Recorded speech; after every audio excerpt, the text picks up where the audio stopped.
Hey there, everybody. It's me, Lily Rose, the admin here at Encouragement Corner. I pray you enjoyed your weekend and had some time to play catch up on the postings, and also to spend time with family and time in the Word yourself and prayer and with the church family.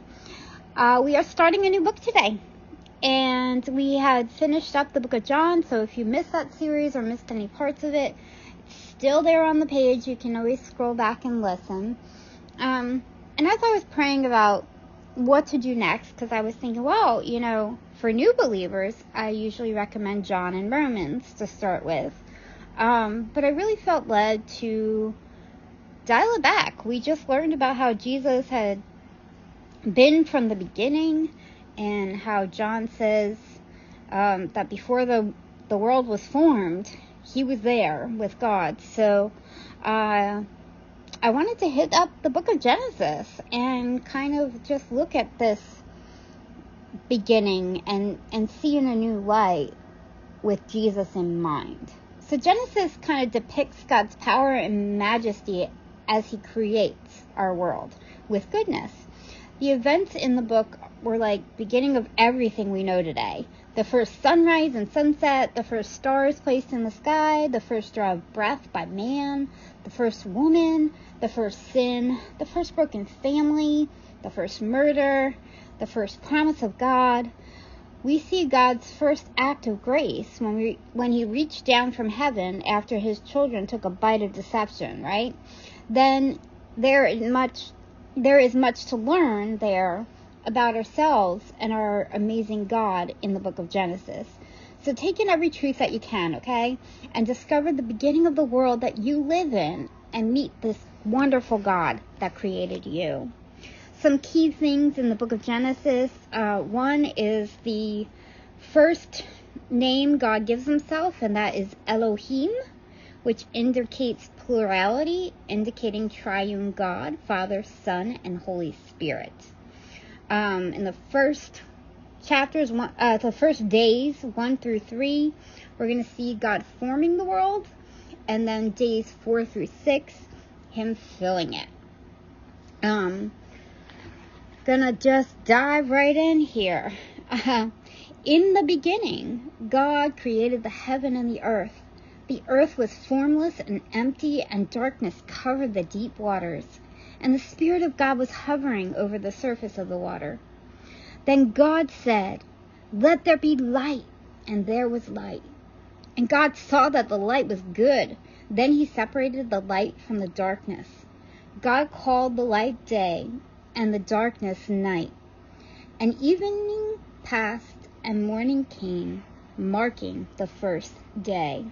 I remember, guys, one time being in a state of frustration, talking to somebody that was insistent on the Big Bang, and everything just kind of plopped here. And I said, well, if the Big Bang was God's booming voice saying, "Let there be," I guess you could call it that. I was glared at. But anyhow. Then God said, "Let there be a space between the waters to separate the waters of the heavens from the waters of the earth." And that's what happened. God made this space to separate the waters of the earth from the waters in heaven. God called the space sky. And evening passed, and morning came, marking the second day. Then God said, "Let the waters beneath the sky flow together into one place, so dry ground can appear." And that's what happened. God called the dry ground land, and the water sea. And God saw that it was good. Then God said, "Let the land sprout up with vegetation, every sort of seed-bearing plant and tree that grows seed-bearing fruit. These seeds will then produce the kind of plants and trees from which they came." And that's exactly what happened, guys. The land produced vegetation, all sorts of seed-bearing plants and trees with seed-bearing fruit. Their seeds produced plants and trees of the same kind, and God saw that it was good. And evening passed, and morning came, marking the third day. Then God said, "Let lights appear in the sky to separate the day from the night. Let them be signs to mark the seasons, days, and years. Let these lights in the sky shine down on earth. And that is what happened. God made 2 great lights, the larger one to govern the day, as we know it, the sun, and the smaller one to govern the night. He also made the stars. So we see the sun and the moon and the stars. So God set these lights in the sky to light the earth, to govern the day and the night, and to separate the light from the darkness. And God saw that it was good. And evening passed, and morning came, the 4th day. Then God said, let the waters swarm with fish and other life. Let the skies be filled with birds of every kind. So God created great sea creatures, and every living thing that scurries and swarms in the water, and every sort of bird, each producing offspring of the same kind. And God saw that it was good. Then God blessed them and said, be fruitful and multiply. Let the fish fill the sea, and the birds multiply on the earth.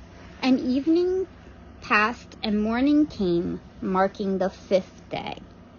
Then God said, let the earth produce every sort of animal, each producing offspring of the same kind, livestock, small animals that scurry on the ground, and wild animals. And that is what happened. God made all sorts of wild animals, livestock, and small animals, each able to produce offspring of the same kind. And God saw that it was good. See, guys, we're seeing here that God is creative and He's orderly. And I think it's beautiful to watch how He purposely and intentionally created these things. Then God said, let us make man in our image, to be like us. They will reign over the fish in the sea and the birds in the sky, the livestock, all the wild animals on the earth, and the small animals that scurry along the ground. So God created human being in His own image. In the image of God, He created them. Male and female, He created them. Then God blessed them and said, be fruitful and multiply, fill the earth and govern it. Reign over the fish in the sea, the birds in the sky, and all the animals that scurry on the ground. Then God said, look, I have given you every seed-bearing plant throughout the earth and all the fruit trees for your food. And I have given every green plant as food for all the wild animals, the birds in the sky, and the small animals that scurry along the ground. Everything that has life. And that is what happened. Then God looked over all He made, and He saw that it was very good. And evening passed, and morning came, marking the 6th day.